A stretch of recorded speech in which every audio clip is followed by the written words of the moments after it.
这个特别调皮。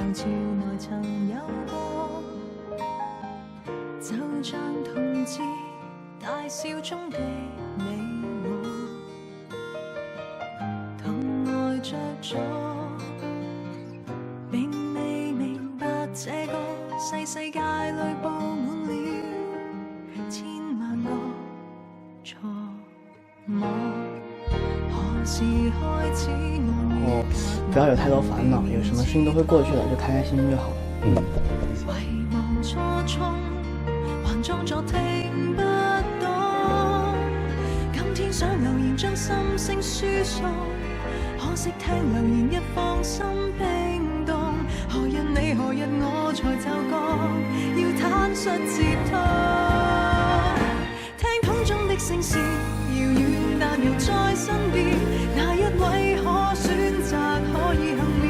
紅着眼習慣，學會堅強點。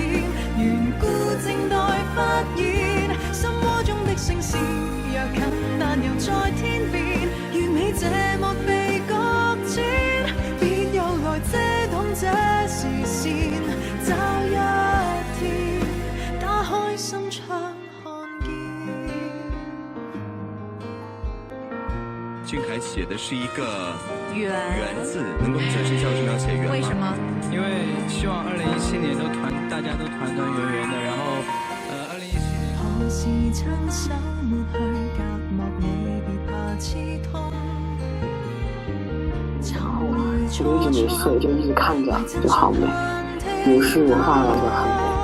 今天他留言將心聲輸送，可惜聽留言一放心不動。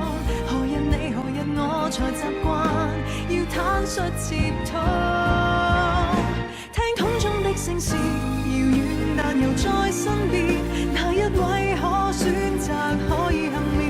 紅着眼習慣，學會堅強點。緣故靜待發現，心窩中的聲線若近但又在天邊。完美這麼被擱淺，別又來遮擋這視線。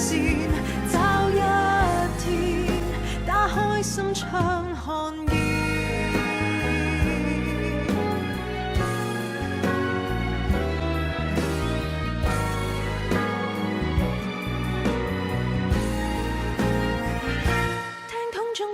喂，你在哪？記得當天分別，想再遇見，紅着眼為了學會堅強點，何以並未發現？今天他的聲線若近，但又在天邊。願你這幕再上演，記住留低了的伏線，於這天。以後就慢慢和你講。我們還有1個10年、2個10年、3個10年，講未來要說的話。散走昨日